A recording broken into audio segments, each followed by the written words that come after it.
Importance of Jihad.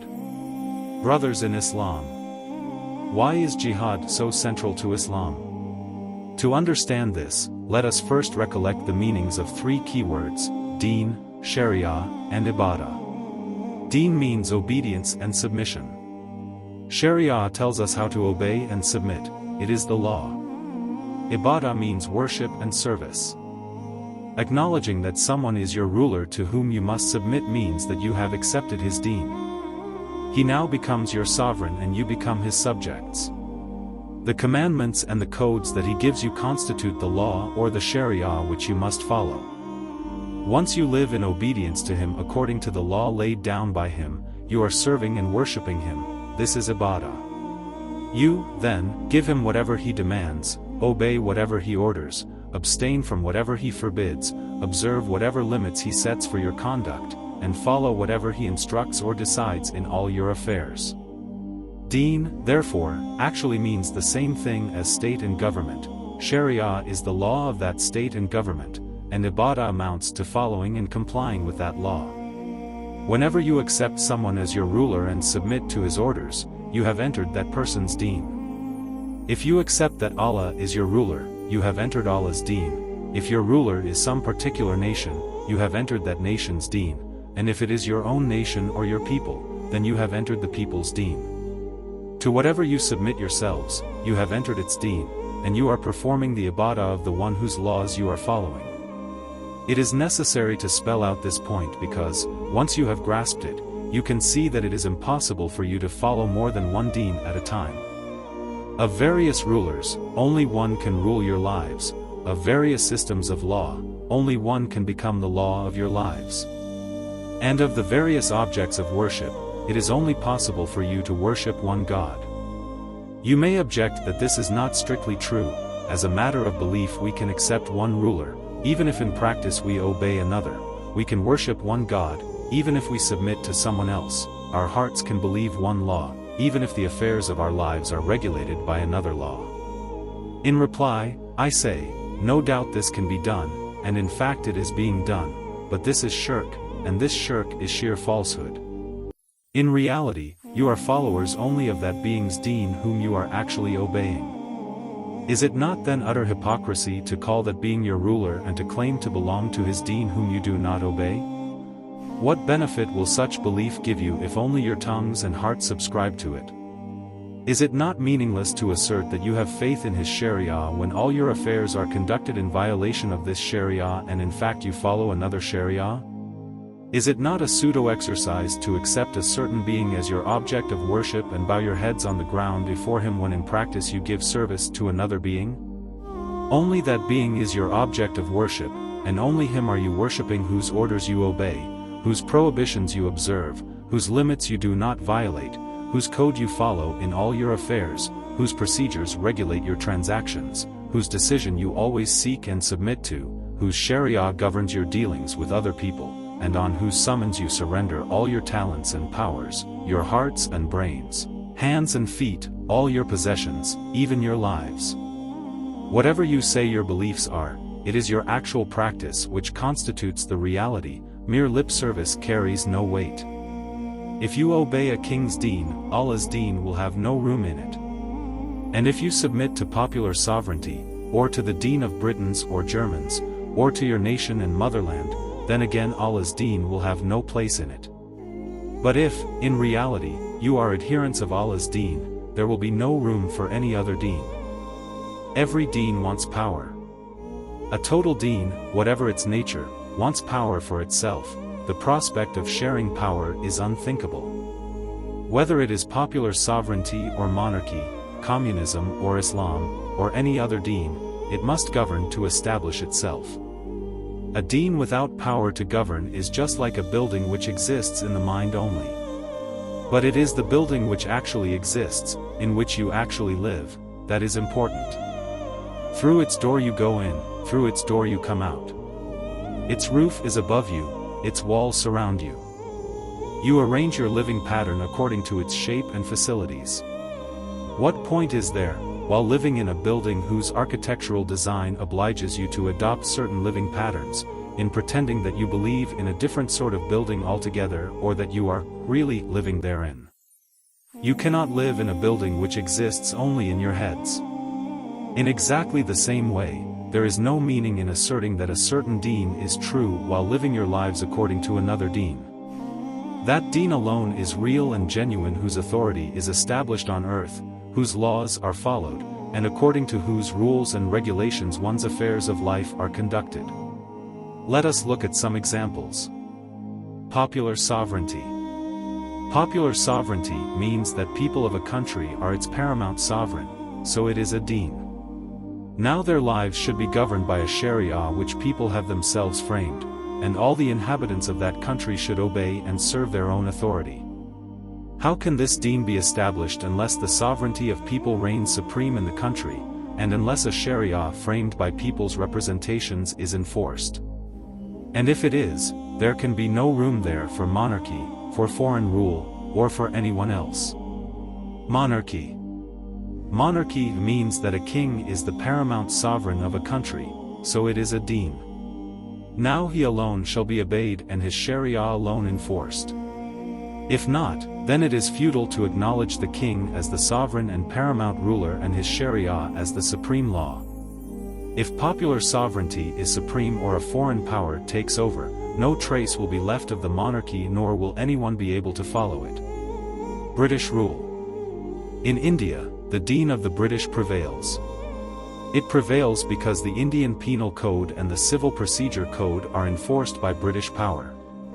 All your affairs are carried out within the limits prescribed by the British, and all of you bow your heads in obedience to their orders. As long as this deen prevails, no other deen, no matter how fervently you profess to follow it, can have any reality. And if the Indian Penal Code and the Civil Procedure Code ceased to operate and British orders were not obeyed, then Deen of the British would lose all meaning. Deen of Islam. Exactly similar is the position of the Deen of Islam. This deen means that Allah alone is the Lord of everything on earth, and He alone is the sovereign. Thus, He alone must be obeyed and served, His sharia alone must govern all affairs of our lives.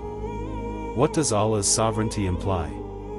That His writ must run supreme in the world, legal judgments must be based on His sharia, the police must operate according to His commandments, financial transactions must be carried out in conformity with His laws, taxes must be levied as directed by Him and spent as specified by Him, the civil service and the army must obey His code, people must devote their abilities, capacities, and efforts to fulfilling His desires. Further, Allah alone must be feared, His subjects must submit to Him only, and man must not serve anyone but Him. Unless the kingdom of God is established, these objectives cannot be realized. How can Allah's deen accept to coexist with any other deen, when no other deen admits of such partnership? Like every other deen, Allah's deen, too, demands that all authority should genuinely and exclusively be vested in it. If it is not, the deen of Islam will not be there, and it will be futile to pretend that it is. This is the point which the Quran has repeatedly stressed. And they were not enjoined anything but that they should serve Allah, making submission exclusively His, turning away from all false gods. It is He who has sent forth His messenger with the guidance and the way of truth, so that He makes it prevail over all ways, religions, however much mushriks, who take gods beside Allah, may dislike it. And fight them, until there is no rebellion against Allah, and all submission is to Allah alone. Authority, to lay down what is right and what is wrong, belongs only to Allah. He has commanded that you shall not serve any but Him. So whoever hopes to meet his Lord, let him do righteous deeds, and let him not make anyone share in his Lord's service.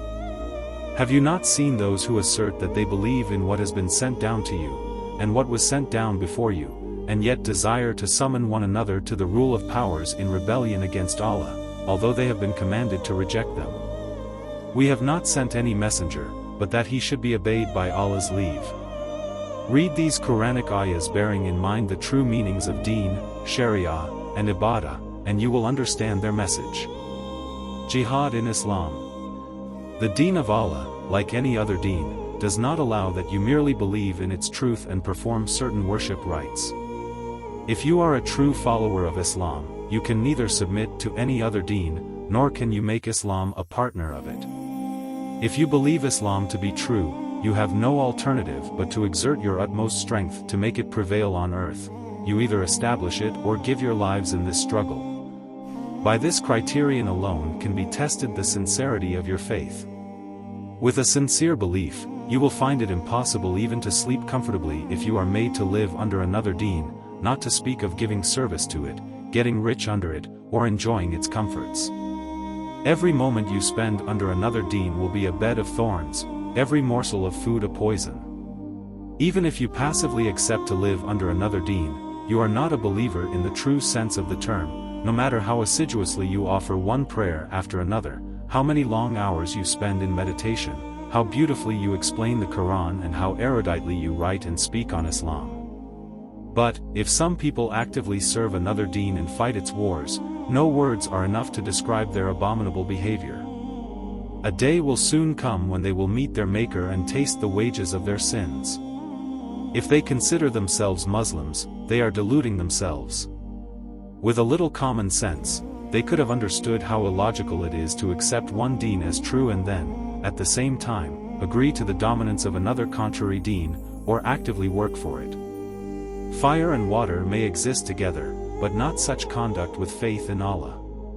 All that the Quran says in this regard cannot be reproduced here, but I cite a few ayahs. Do men think that they will be left to say, "We believe," and they will not be tested? And, indeed, we tested those who were before them. Allah will surely mark out those who speak truly, and He will surely mark out the liars. And some men there are who say, "We believe in Allah," but whenever they are made to suffer in Allah's cause, they take the persecution by man as it were Allah's punishment. And then, if help comes from your Lord, they will say, "We have always been with you." Is not Allah fully aware of what is in the hearts of all beings? Allah will surely mark out who believe, and He will surely mark out the hypocrites. And Allah is not such that He will leave the believers in the state in which you are, till He shall distinguish the bad from the good. Do you think you would be left alone, while Allah has not yet seen which of you have struggled, and taken not apart from Allah and His Messenger and the believers any helper? Have you not seen those who would be friends with people with whom Allah is angry? They are neither of you nor of them. Those are Satan's party. Unquestionably, it is those, Satan's party, who are the losers. Surely, those who oppose Allah and His Messenger, work against the establishment of the religion of truth, those are among the most abject. Allah has ordained, "I shall surely prevail, I and my messengers." Surely Allah is all-strong, almighty. Recognizing true believers. True believers carry only one identification. All their efforts are directed to eradicating every false deen, and every deen other than Allah's is false, and establishing in its place the true deen. They live, suffer losses, and die in His cause. Whether they succeed or fail matters little.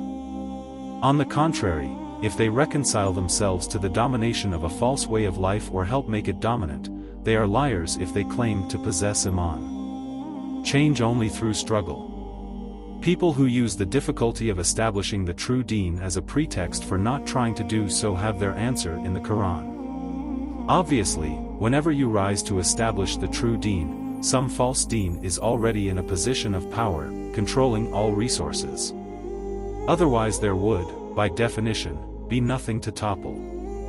It is therefore equally obvious that the replacement of this false deen by the true deen will always be a long and hard struggle.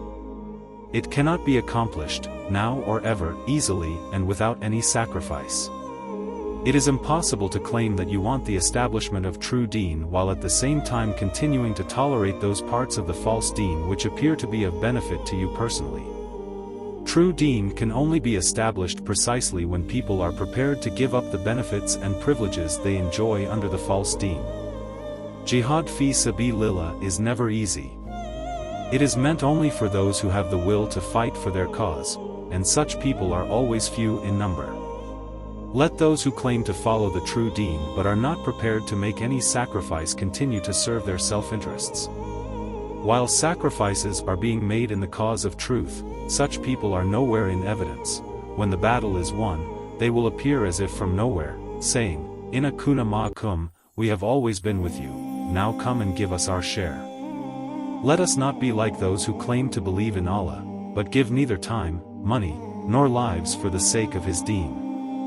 Let us come forward and fight in Allah's cause with whatever we possess.